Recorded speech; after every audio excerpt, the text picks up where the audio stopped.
So thank you for having me. I am a relatively new MBSR teacher. I'm running an MBSR course at the moment. I've been an early years and primary teacher for over 20 years now, and there was always something missing with the PSHE curriculum, which was a lot about how children are dealing with other people around them, but there was very little about self-awareness.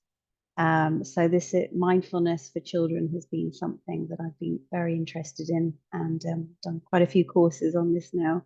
And I've been teaching mindfulness in schools for about 6 years now. I have been really lucky in my current school, which is Metropolitan School Frankfurt, that they've given me quite a lot of time to step out of my leadership role and actually step into the classroom and teach mindfulness. So I've just got a very short presentation to share with you. I'll just share my screen now. Okay. Okay, hope you can see that. How do I make it full screen? Okay, I hope you can see that. So I also have just started a company called the Mindful Hippo, which is supporting families with mindfulness as well, and also running the MBSR through that. So it's an early years department of about 140 children, and our children come from all over the world. A lot of them have just arrived in Germany, and many of them don't have any English or German. It can be quite a challenging time for these children, and often they only stay for a short while and then move on. So that's another reason I felt that this setting was just the perfect setting to really bring mindfulness into these children's lives. I take children for weekly sessions, sometimes more, in groups of 10 or smaller groups, and sometimes I work with individuals as well. I have a big interest in mindfulness for neurodivergent children. I have a neurodivergent son, so this is of personal interest to me as well. But I work very closely with a little boy who's autistic and is nonverbal. And I do lots of mindfulness activities with him, as well as some children with ADHD and also selective mutism. So I'm really interested in seeing how they develop with this mindfulness curriculum. The common questions that I get asked by parents and sometimes teachers actually is, does mindfulness really work for such young children? And how do you get them to sit still and meditate? Well, I'll just answer that second question. I never get them to sit still unless they want to be still. So a lot of what we do is listening to our bodies and body awareness. So I often start my sessions with let's move how we feel. And often, as I said before, these children, a lot of them don't have English as a first language. So, we use our body to communicate how we feel. And sometimes, you know, they're moving like this, and I give them the language as well, maybe to reinforce that. So you look a bit like you're fizzing slightly. And I use the way they're moving to kind of direct my session. Why the early years? And I think I'm kind of preaching to the converted here, but sowing seeds early for me is absolutely key. I think that as we even move into primary and definitely secondary school, it can often be not too late, but you know, earlier we can introduce mindfulness. Just the language used, and it's just really important. I'll give you an example of this. When I started this kind of program a few years ago, we were talking about what kindness means, and a lot of the children were saying, oh, it's when a friend falls down and we help them get up, or giving hugs to our mum. And it was a lot about kindness to other people, which course is crucial and very important. But when I suggested, how are you kind to yourself? They thought it was very funny. We're not kind to ourselves. They didn't quite understand because that language had never been used. And so it was kind of sowing that seeds of, well, we can be kind to ourselves, and how can we be kind to ourselves, and really exploring how each different individual shows kindness to themselves. And now in the department, it's the language is used all the time, and the children are, it's amazing to hear them. They say, you know, I'm going off to find a quiet space. I'm being kind to myself. And so it's just those seeds that we're sowing of giving children these tools. Early as children, they've got naturally curious minds. They've got that beginner's mind, and without any negative perceptions that have come in. And, you know, there's a lot of research done on early interventions with neurodivergent children. And I think mindfulness is a very important early intervention. So that's why I think early years and mindfulness, it's just the right time. So these are the three areas that I really focus on, but I'm very flexible with the curriculum. And reflect, and I look at what the children in the group need. So there's a lot of breath and body awareness, just strengthening that mind-body connection and being really creative with it. For example, I was finding that a particular group were finding it hard to connect to their body and connect to feelings.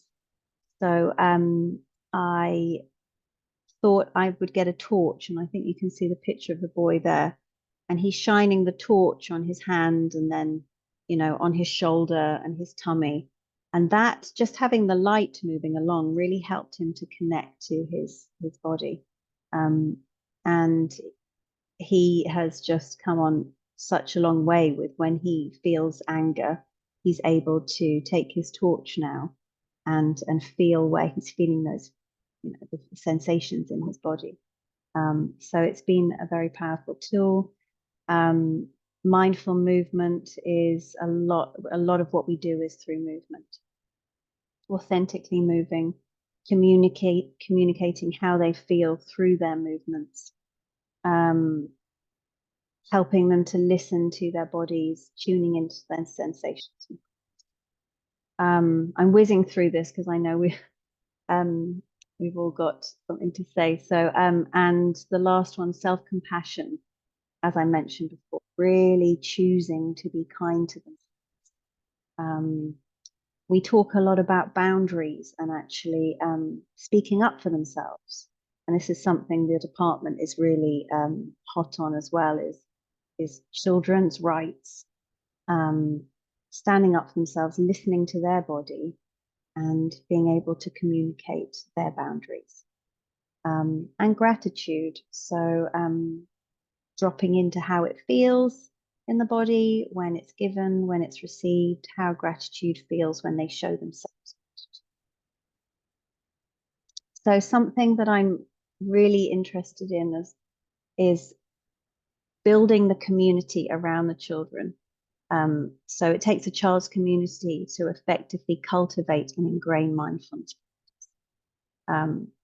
We do a lot of work with the children at school, but if they go home, they, you know, at school they're taught to listen to their body, and if they go home and another message is portrayed, you know, you shouldn't feel like that, or stop crying, those kind of messages, it can be very confusing. So a lot of the work I'm doing is within the community, with the teachers, with parents. I have some parents on the NBSR course that I'm running now. And just so everybody is kind of on the same page with the language we use. And I think building that knowledge and that kind of safe space within the community for mindfulness is really important. And the impact, I haven't done any quantitative haven't got any quantitative data, but we're still at the early stages of this. So, but I've got a lot of feedback through surveys and anecdotal evidence. And I'll just read a couple of things that came up from the surveys. This is from the children. One child said, it makes me feel calm and proud of myself. And this is a child who had a lot of issues with shame following certain behaviors that he had in the classroom. And now he is able to tap into ways that calm himself down. And he has that sense of, another child said, we breathe in and out and it makes me feel nice in my lungs. And we are kind to all people and ourselves. I find a quiet space and quiet toys when I feel busy. So we're giving them that vocab to describe how they parents, it's given my child a tool to be able to settle their mindset. To be able to settle their mindset at such a young age is invaluable and important to take into the teenage years. The staff have seen a real change in their classes and the behavior. And one teacher said, the children in the class have a bunch of tools to use when they're angry or upset. And most can show awareness of when they're angry, upset, and how to regulate their emotions better. And the teacher sessions. So I've been running teacher sessions within the school day, and the staff said the sessions are a moment of calm in a crazy day. It helps me reset emotionally and physically so I can return to class a more patient teacher. So I feel that in general, it's all going in the right direction, and I am really proud of the children, the way that they have it just feels like the most natural session of the day for them. We can teach everything else, but when they come to mindfulness, they're just completely authentic. And I want this to kind of spread into every part of the day, really. And I think that comes with education, continuing education for the teachers and the parents, so that we just have a really mindful generation coming up. Thank you. Thank you, Lorraine. Oh, that brings hope. Thank you so much. We will have time afterward also to ask questions, of course. Miguel, if you wish. And then as we have also Edward, maybe if you want to improvise and share a bit more about your project, that would be lovely. But please, Miguel, if you wish to share. Okay, yeah. Thank you. Share, Lovely, very beautiful presentation. So I'm Miguel Gonçalves, I'm from Coimbra, Portugal. I'm a violin teacher, and at the moment I'm doing research, PhD in educational sciences at the University of Coimbra. I practiced meditation about 10 years ago, and in 2015 I did an MBSR, and recently interpersonal mindfulness course.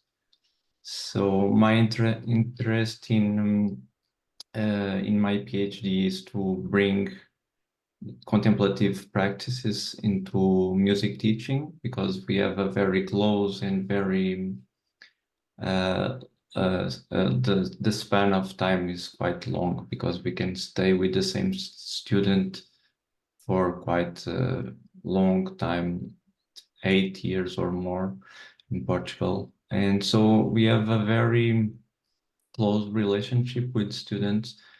And since I had some difficulties as a student, and now also as teacher, sometimes I was seeing that sometimes I was not the teacher I wanted to be. Somehow I was reproducing some models that I had as student, And so I started to do meditation. Also, of course, helped me to realize this better, and also to seeing other teachers, the way they were behaving with students, some more friendly and more open, some more strict, because music is we need a lot of discipline to get to learn an instrument. And so how to bring this compassion, this mindfulness attitudes to the music lessons was my research interest, particularly the interpersonal mindfulness aspect. So I designed a mindfulness program for music teachers. It's being, I'm doing at the moment the program, because before I was evaluating some instruments to measure the program. So I validated a scale, a mindfulness in teaching scale that was developed in the United States. It's quite recent. It's from 2016, but it was not yet validated in Portugal. So this was one of the steps to then can measure the results, the impact of this program. So recently we published an article. I can send you the link, or if you want to read. This is the validation study of this scale. And actually the population of general teachers was had good results, and this scale was originally developed for the context of a class, not specifically into a studio lesson like music lessons. And the results show that there was in the interpersonal dimension, the reliability of the scale was not so good. So we are doing now this other study with a more design more specifically to the interpersonal dimension. We get better in this dimension, and we are now evaluating this new instrument to measure the dimension of interpersonal mindfulness. And this is the point of the study. Of course, I had some pilot studies with students, also with some exercises more related to body awareness, because as performers we need to be relaxed but at the same time active, which to perform in a stage we have to know how to balance this relaxation, but also with some the body has to be prepared to be on stage and to play for others. So I incorporated some exercises I had done in MBSR, like Douyin, massage, and Qigong, and this worked very well with students, and I hope that also to teach this exercise to teachers has a bigger impact, because one teacher that is open to these ideas can spread this this consciousness of mindfulness with many students. So I wish that someday not only schools have mindfulness, but also teachers have a mindfulness curriculum when they are training to become a teacher. So this is what I think can amplify even more the impact of mindfulness. If we can somehow introduce mindfulness in the training of teachers, and in Portugal, it's not my my research at the moment, but as Teresa knows very well, we have some mindfulness programs like Mind Serena and other programs. And little by little, I think the schools are being more open to incorporate mindfulness programs for students, but also for teachers. And I hope that we have a generation of more mindful teachers and mindful students. Thank you. Thank you, Miguel. That's lovely. Yeah, I can share maybe later a bit about mine, Serena.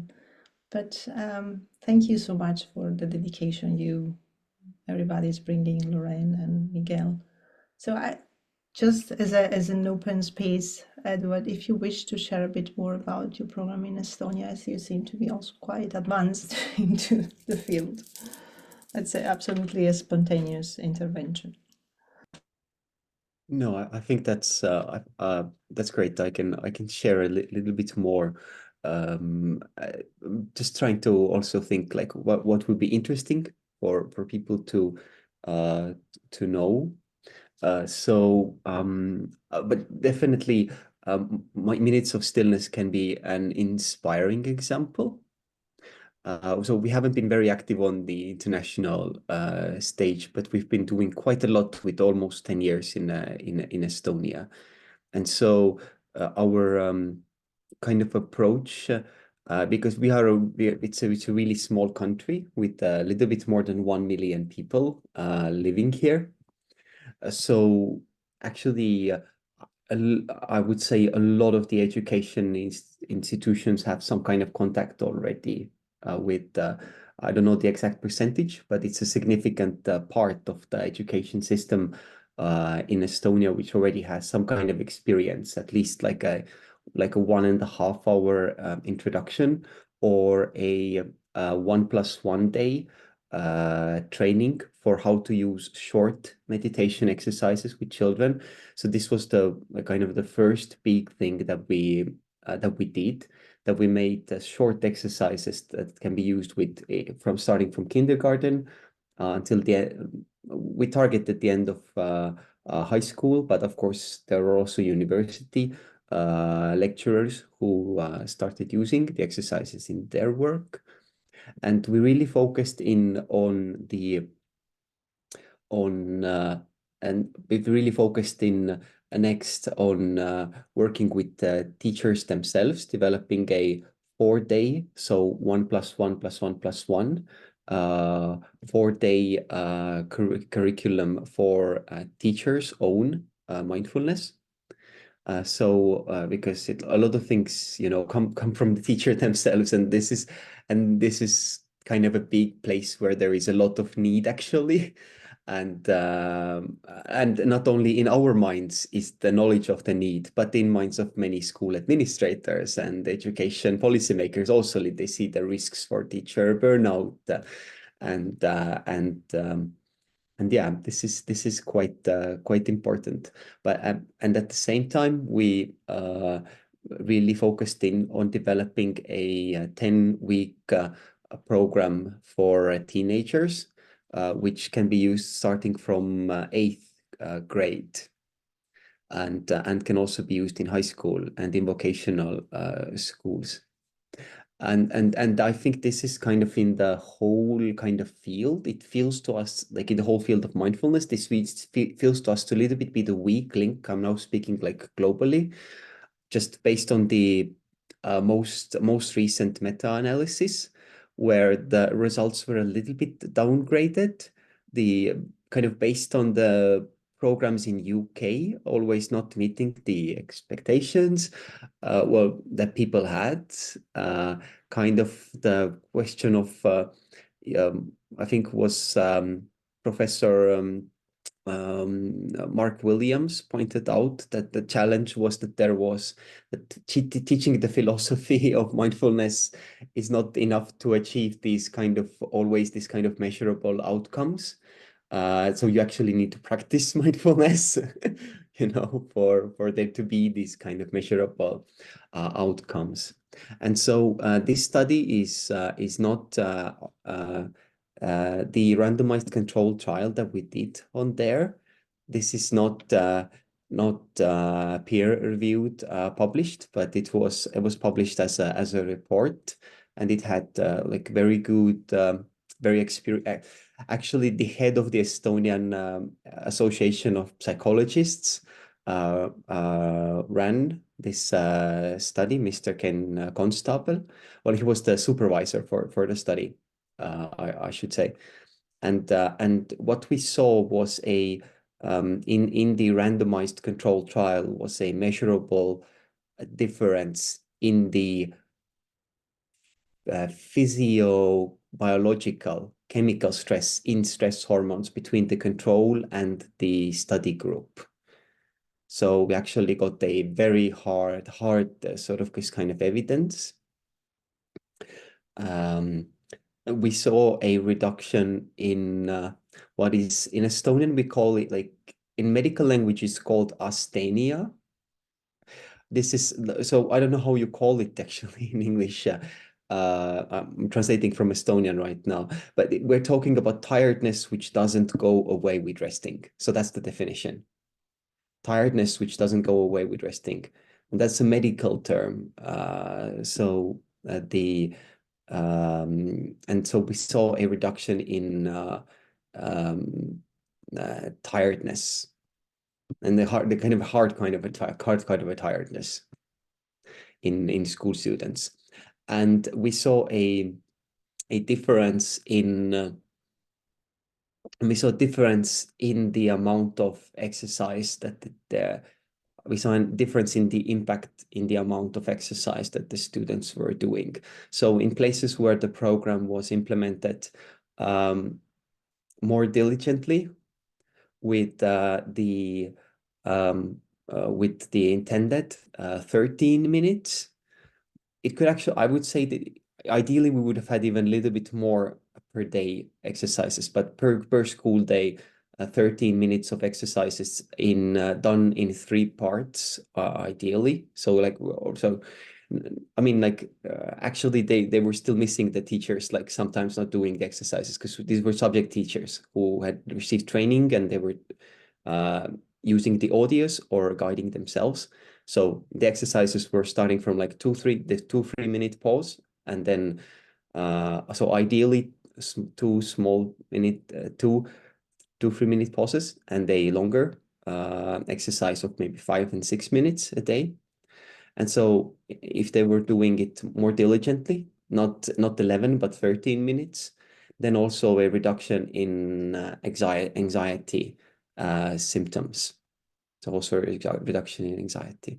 And so this is like one area where we are developing, and currently also doing a 2-year program for whole organization. So like 1 year of training and the 1 year for keeping up. So 6 training days for the whole school or whole kindergarten. And this is where we are currently collecting data for quantitative analysis.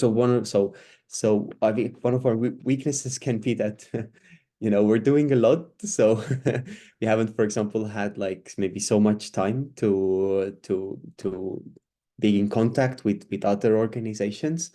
But the good part is that some of the things that we do is quite inspiring, and we do have some people with the academic background in the organization.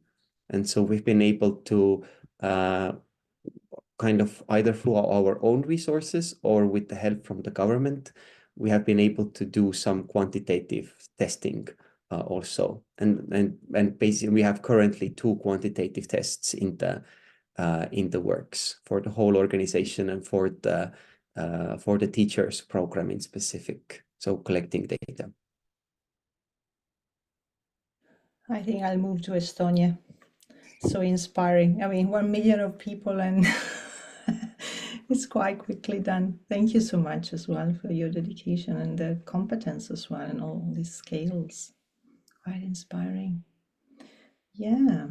So, is there someone else? Hello, Stasi. Thank you for joining. There's my colleague from Amber Exchange, from Bulgaria as well, but living in the UK. Yeah, I think there is an open space for Q&A unless someone else would like to share some personal experiences.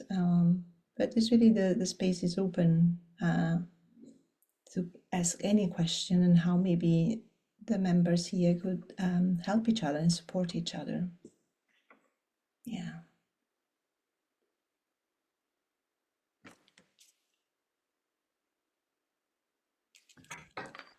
Yeah, I have a question, as I'm soon going to start a 6 weeks course on mindfulness for kindergarten teachers.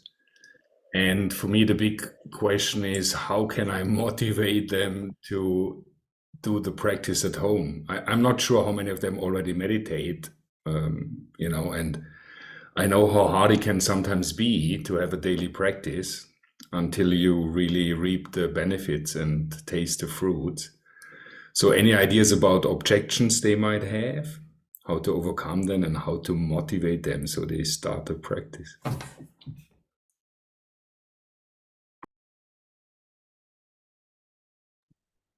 Could you repeat your target group again? I didn't catch that from here. It's 10 kindergarten teachers. So I'm doing like a 6 weeks course. Yeah, it's similar to MBSR. It's not an MBSR course. It's a bit shorter. And it's like a beginner's meditation course. I'm going to talk about stress and, the benefits of mindfulness and the importance of starting with themselves before they try to teach the children the mindfulness. And, what you alluded to about the importance actually to have a practice. And a bit of a challenge, or the concern I have is, how to convince them, how to motivate them. And I think it also depends on me how, well I'm doing the course, but maybe you have some general advice in that area. Yes, Stasi as well. Yeah. Is a question or an answer? It's both. To answer to Thomas, and also to apologize to everyone I was late, and also to ask something Edward. Thomas, thank you. I've had similar things, but I think it's when you work with organizations where the main sponsor actually is the organization itself. So I don't know what your case is, and these teachers, what is their motivation actually to join this course? Because usually when it's not them choosing or even paying for the course, there's this double motivation or lack of it. So I guess when you start the course, you do this in initial one-to-one interviewing, and maybe there you just can measure it. And I don't think that as teachers in mindfulness we can force people just getting motivated. So that doesn't happen. It's not a course in typing or computers. It's something very, very individual and personal and intimate. And so I guess as teachers we can only try to, with the one-to-one, come and touch this I guess personal and intimate, because everyone has some kind of suffering in our lives, and which could be possibly helped. So yeah, these are my thoughts. I've had that when you're working with organizations, people don't know why they're there. They have expectations. They think that's a course like any other. So thanks. I'm very interested to continue this conversation. And to Edward, I had a question about asthenia, because it's as far as I know, it's a specific condition medical that you were looking for children having that, or I didn't know. So, but anyway, if I can read more about your research, it'll be great. Thank you. Thank you, Stasi, for the intervention. So, Edward, you have an answer for Thomas, some help. I can also have a couple of suggestions for Thomas, but please, yeah. Okay, yes, we can go in different ways, but actually, because we're just 8 people, then this freewheeling can actually have good results also. And yeah, my question was the same, which was already raised, and kind of the first question that pops to my mind when listening to, is it people who come totally voluntarily, and are they paying, or is this people are like, how voluntary is their participation? So that makes the big difference of what's the, yeah. So the course is being paid by the school, and apart from that, I think they are voluntarily, and some of them, 2 of them I know just finished their education, just fresh from university. They are going to start. I don't know the motivation of each person. I just got a general information that it's stress related, burnout prevention, like getting more and more complex with the expectations of the parents and expectations of school and digitization, having to deal more with computers and with processes, and coming together with all these different factors, creating more and more stress. So that's a general motivation. And I will ask in the first session about the individual motivation to have a better understanding about it. And thanks, Stasi, for your kind advice. Okay, Yeah. okay, so I can now have like 2 questions to, and try to not to take up too much space also. Okay, so the next question is that they don't really have much background in mindfulness, or at least many of them, but it does sound that there's some self-motivation, that it's not all teachers of a organization, but people who were interested in it. So definitely starting from the mindfulness science can be really motivating to people. And we're talking, because they don't really know much about mindfulness. That's my opinion. So take out the graph from the American Mindfulness Research Association.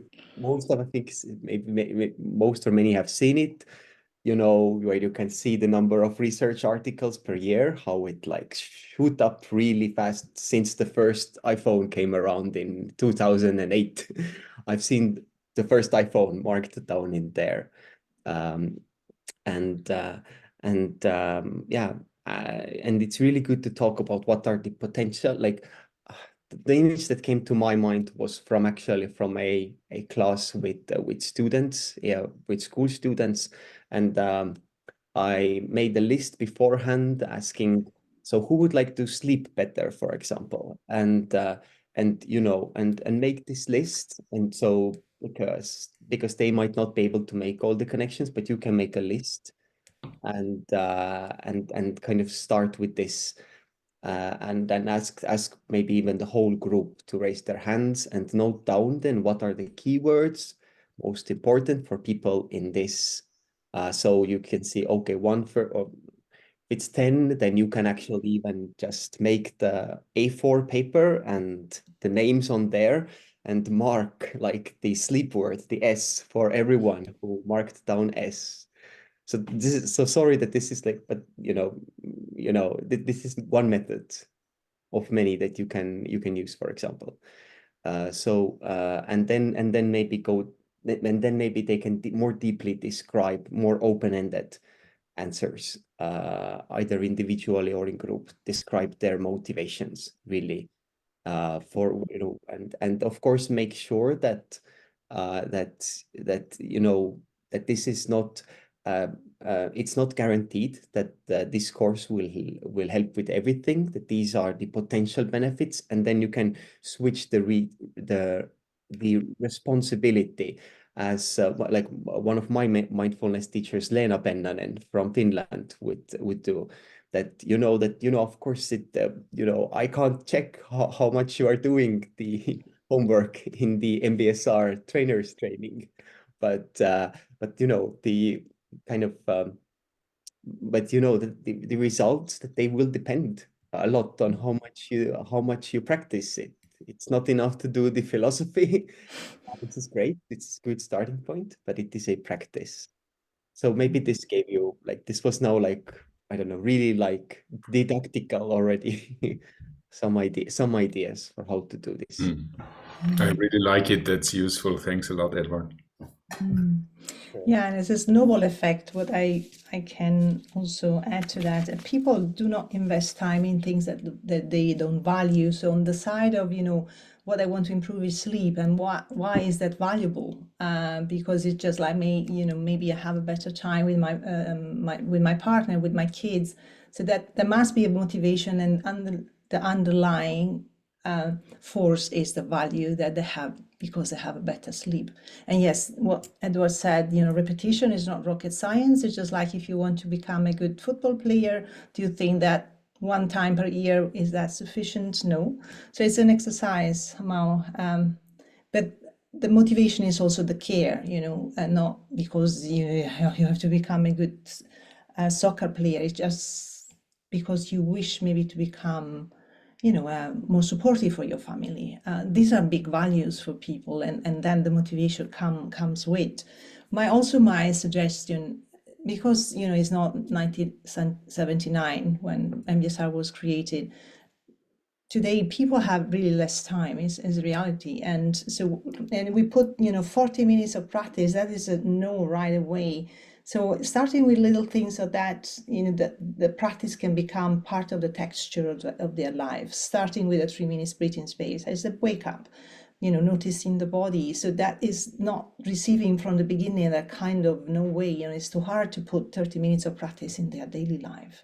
This is not And then maybe checking how much time do you spend on the phone. Somehow creating some space for a few practices during the day.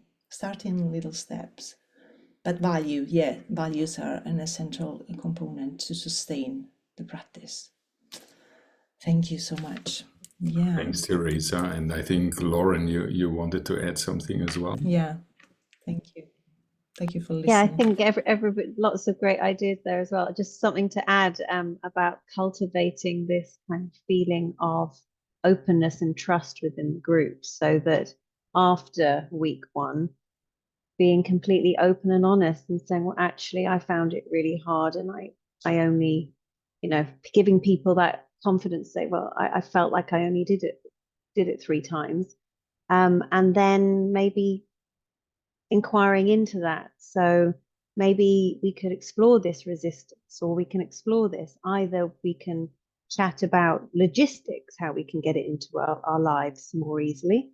So kind of brainstorming how to allow the practice into our schedules, but also maybe giving them that idea that let's be really curious about perhaps where that resistance is coming from, sitting with it.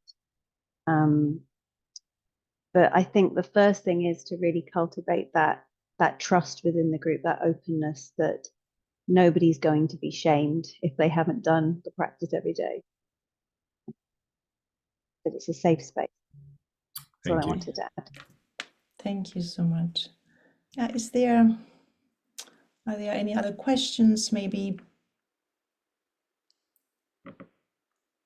So if there are no more questions, no more answers for Thomas, then I can try to quickly answer Stasia, or your question.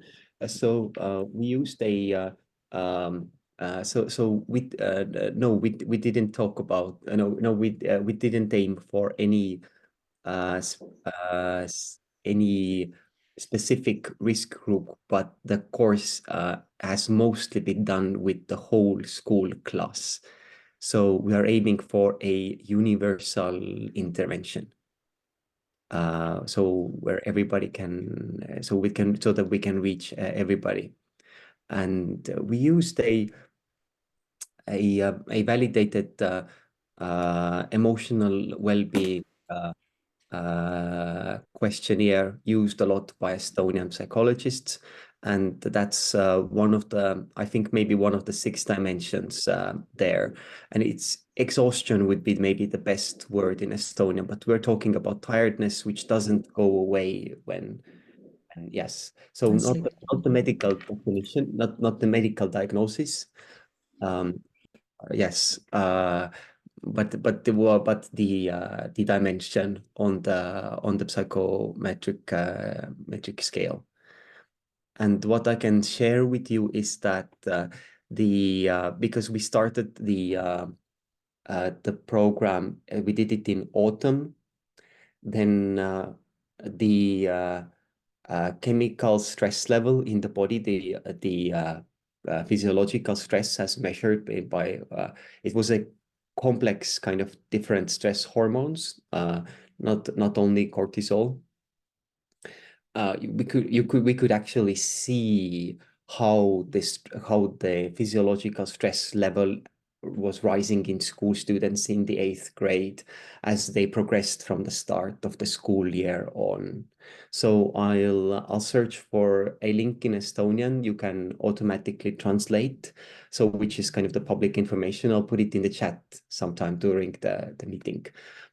So you then also have our homepage from this chat. Unfortunately, not in English, but things can, everything can be translated these days.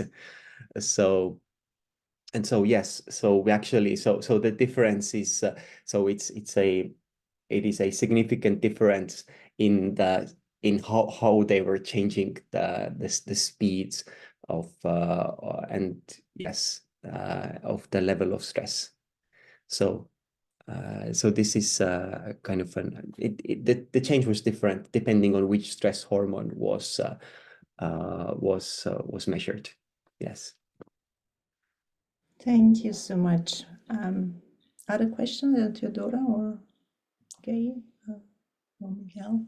Yes, to add it again, how did you get the parents' buy-in to be okay with their children being measured, being worked with on some woo-woo thing? I'm being devil's advocate. That's a really good question. The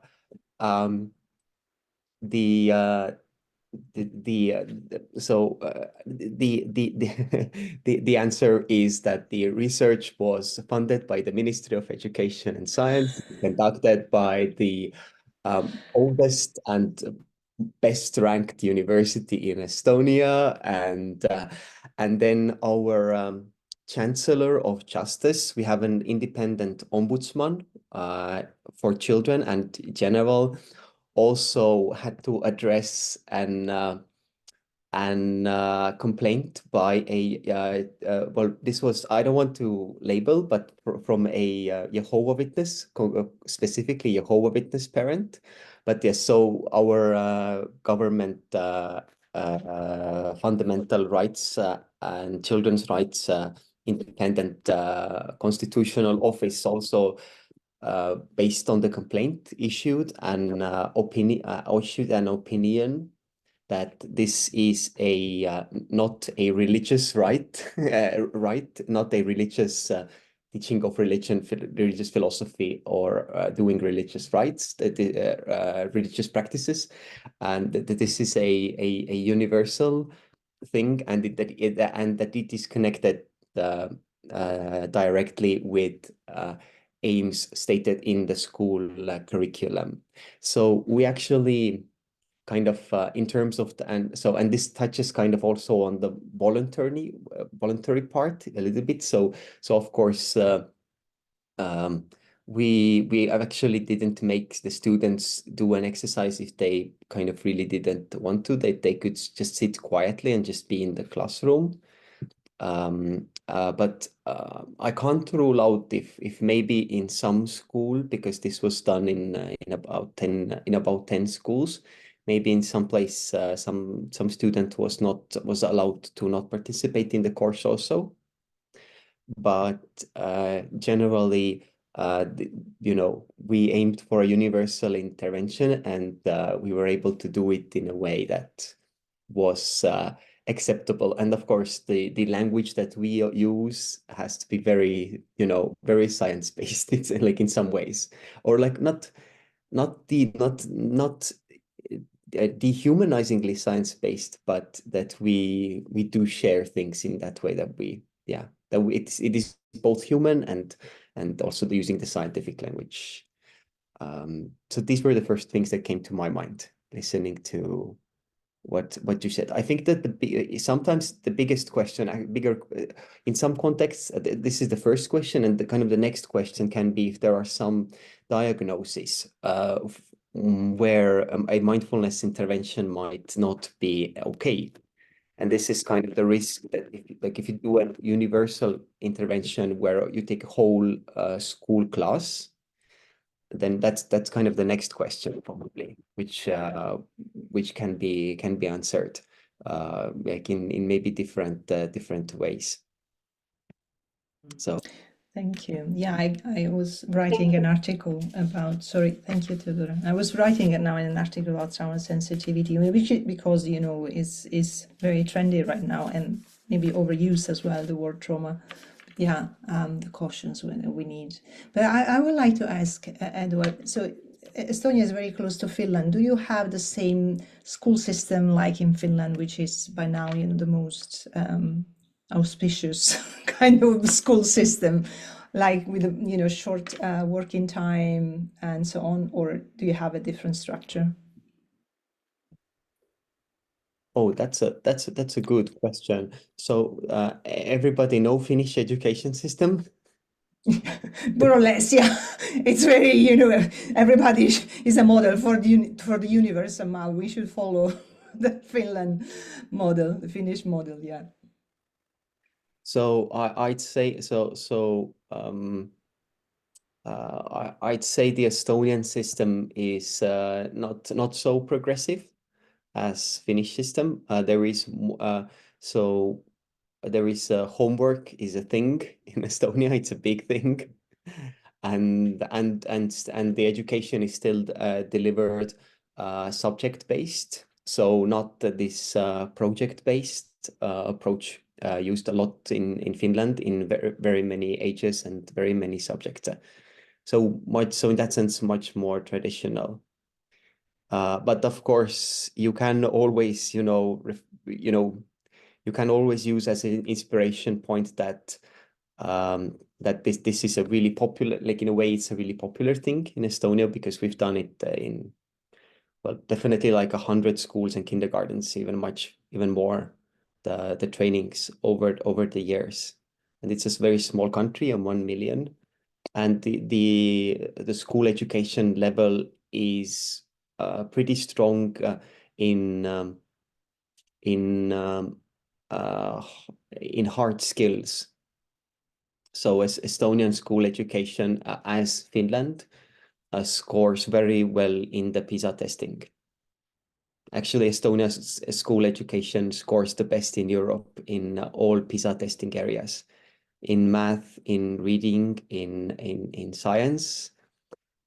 Me and our general manager, Nelly Jung, we actually both worked on a curriculum reform about 15, almost exactly 15 years ago, which when fully implemented, made us jump from being close to the top to the first place in Europe. It's a small country; it's 1 million people, so we can make changes.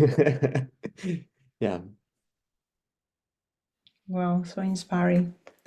Yeah, is there something else? I mean, I could shortly share about the Mind Serena here in Portugal, which was an initiative where Miguel is studying. So I'm not Portuguese, but I live here since a while, and I was involved in the second part of this project, and it was also financed by the government or municipality. And it was also, you know, the teachers or whoever was attending this course, which was then introduced into the schools, they would get a certification for ongoing training. So that was somehow, you had to get the certification. So you do the things, you do the practice, you do the silent day, you participate fully into the course. And so we had 10 MBSR, and each MBSR had 16 participants, from psychologists, teachers, social workers. We're not addressing so much the parents yet, but there were also autark, how you say, people working for the municipality as well. So it was a project that was involving quite a lot of people. And then they would take also part of the course to teach then the course, the program My Serena in the classroom. And then after a while, they would be, supervised. Someone would go in the school and see how the teachers were working with the kids. So it's a good program, and there was a substantial, amount of money for Portugal. But the sad thing is that there is no continuation now. So it was the municipality of Coimbra paying, the project, and was like around 75,000 euros, which is, enough for paying. I was teaching 3 MBSR, and other teacher was teaching MBSR. So, and we had, a full classroom, really. It was online, and then only the retreat day was in presence in Coimbra, and there were different small little towns from the area. And this is now spreading, but the thing is, just like now there is a stop. There is no more money somehow involved, and because there was Porto and other towns that were interested, and then it didn't work. So it's sinking. It's possible it will, there will be a resurrection one day, but it's not for now. And well, I was trained in Bangor University, and so I have a master in teaching mindfulness. And one of the main points was that we introduced, as in Estonia is happening, we introduced this in the educational setting. We introduced that specific in universities, because the academic field brings credibility to mindfulness. Otherwise, and all the research that you are doing, I'm not a researcher, I'm more a teacher, I'm more involved into the pedagogy. But it's so important that you guys do this work, because that creates credibility, and so that the thing can be, the policymaker, they get more attentive and more in tuned into this. So this is what's happening here. And absolutely, there was also a project that didn't move on, but to like Miguel was saying, to introduce mindfulness into the education of teachers already, as part of their learning in the university, so that they are trained already in that. Because one of the problems that the project Myriad, the research from the UK stated, is that the teachers themselves, they were not believing. So another answer to Thomas, as teacher, we model that, and if we are so in tune into and really motivated ourselves, that will give motivation to our participants as well. So if you truly believe it, that comes through. It's one of our competencies. So I close here, and I hope someone else is maybe sharing, Laura, Lorraine, or Miguel, or other questions or sharings before maybe we close.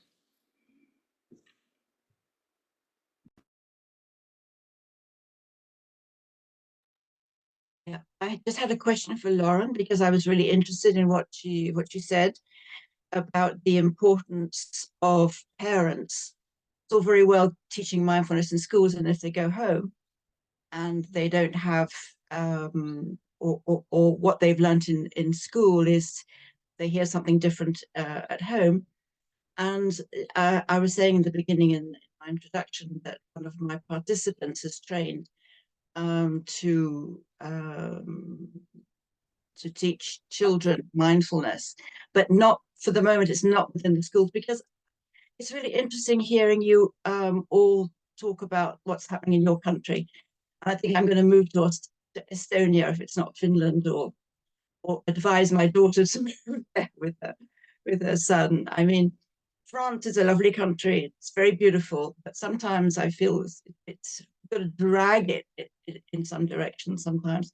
And I'm just wondering, in Germany, are parents encouraged to participate or come into schools and learn a little bit about mindfulness with their children?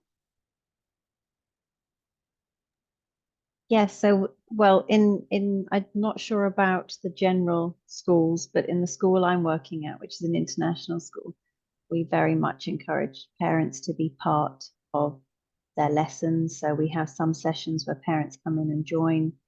I do workshops for parents. I do meditation sessions for parents.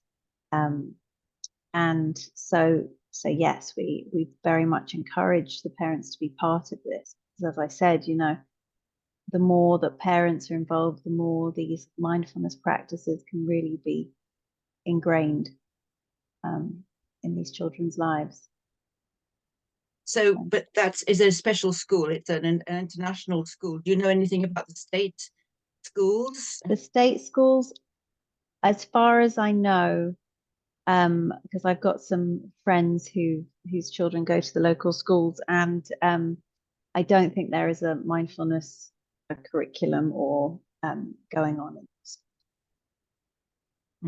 In fact, a lot of those people that I know in the community, they're asking for me to step in and train and help their child, or help train the parent, do some parent training on what mindfulness is and how you can bring it into your family. So I'm trying to do that as much as possible, but no, I don't think it's happening in the local schools.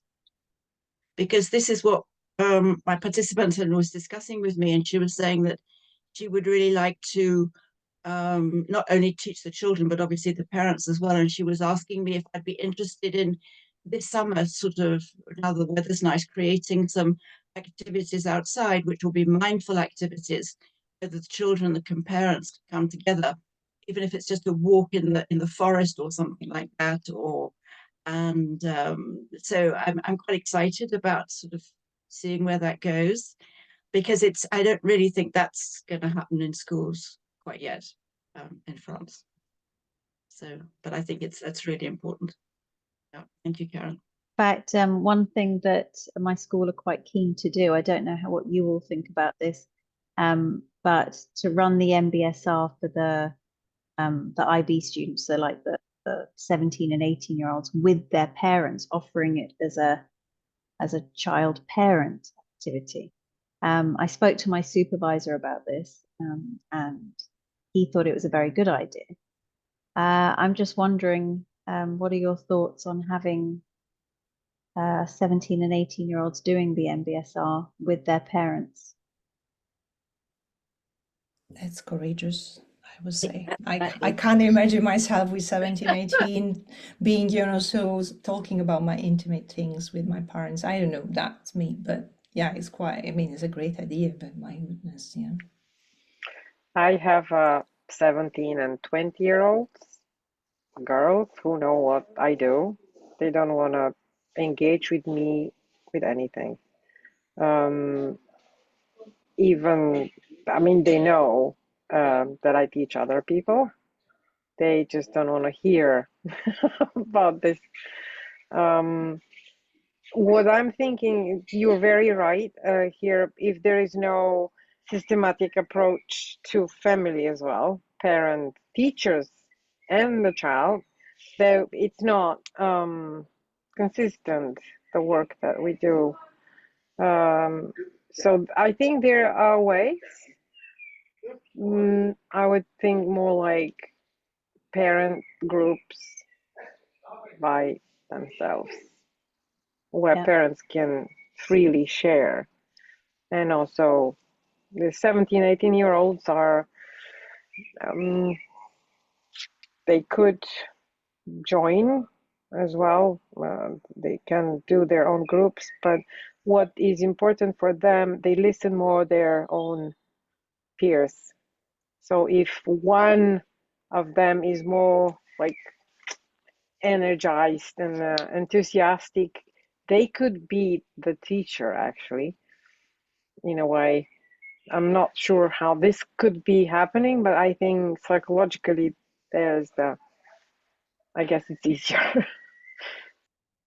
Yeah, I had some reservations about it too. I didn't quite feel that maybe they would reach the full potential of what they could, in the MBSR if they had their child or their parent with them. Yeah.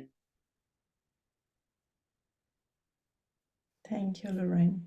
Yeah, so I'm full of time. I mean, normally we plan 90 minutes, but yeah, myself, I'm getting less and less, somehow keen on staying so long on Zoom after COVID. Somehow I'm getting more. Is there in another question or something you would like to share, maybe before closing? And thank you everybody so much for their generous sharing. And if you could put the link, and also if any of you is interested in the study of someone else here in the group or the program, that there is the intention of the AMBA is creating this link between associations and between members and between also singular teachers.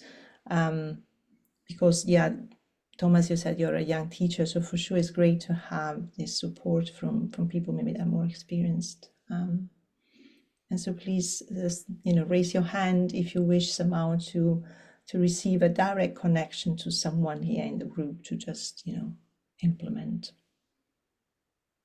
Yeah, Lorraine. Yeah.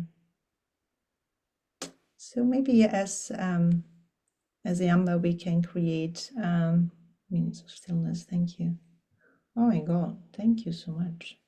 So I'm going to copy all this. Edward, thank you for your wonderful support. Yes. And this, please. Show you let me check okay, so I can show you the graph.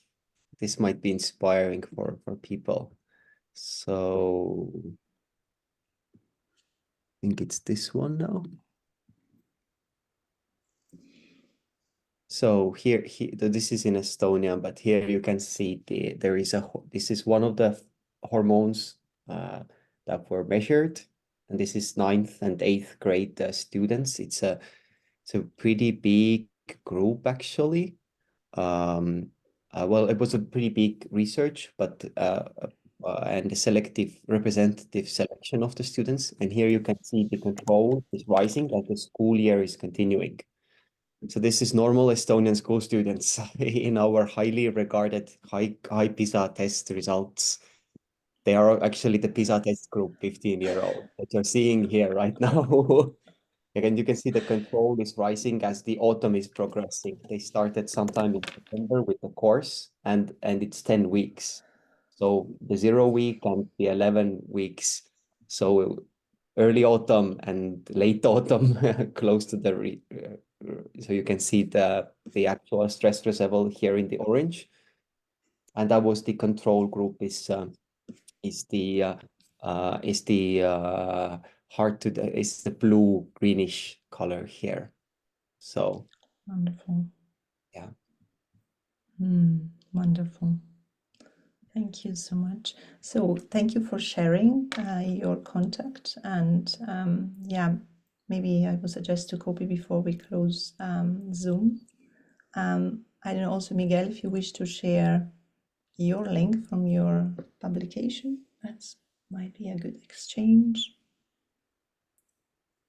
And this video is going to be, we have a YouTube channel, AMBA Exchanges a YouTube channel, so you can look again to this presentation if you have things that you wish to review. And if you wish to put your email address so that people can reach to each other as you were somehow connecting here.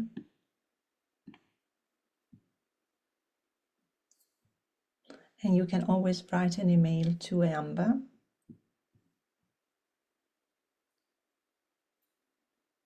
We will try to reach you back as best we can, which is exchange@amba.org, I think. Just I'll check, and I can copy also our email address in the chat. Okay, where are you?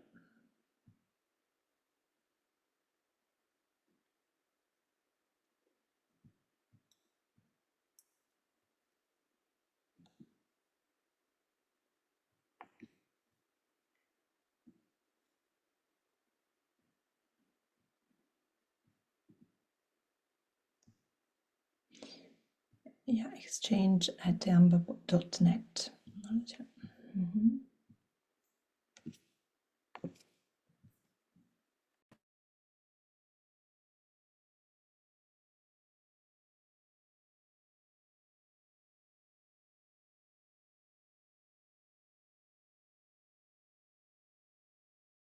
Also, you're welcome to check our website. We have other upcoming events, and we have also retreat coming up in France. We have a conference in Croatia about mindful cities, which is about introducing mindfulness more on a municipality level. We have other activities. So please feel free to join, to write. The intention again of EAMBA is to create these bridges between countries. And as a collective, we know maybe we can be stronger as well. Yeah, it's true that bigger the country like France, Germany, higher the the challenge. It's easier when you're just 1 million people, just like a small family. It's easier to manage. But we hope that we can support each other. Seems like in Estonia, I've done an astonishing work. I'm just like, whoa, really. Congratulations and thank you for being around. All right, so are there any other questions or things like Thomas, please? No questions. I just would like to thank you all for joining and for the great advice you have shared. Really appreciate that. Thank you so much as well. I would like also from the deep of my heart thanking everybody for being around, for dedicating time to each other, dedicating time to mindfulness, so the field will grow awfully, and so that we can be a seed. I don't know if you know that the word meditation comes from the word bhavana, which means seeding, planting seeds. This is what we do every time we practice, we plant seeds, and I hope that that motivation is also for others. Okay, so thank you so much for your presence, and may the seed of mindfulness grow.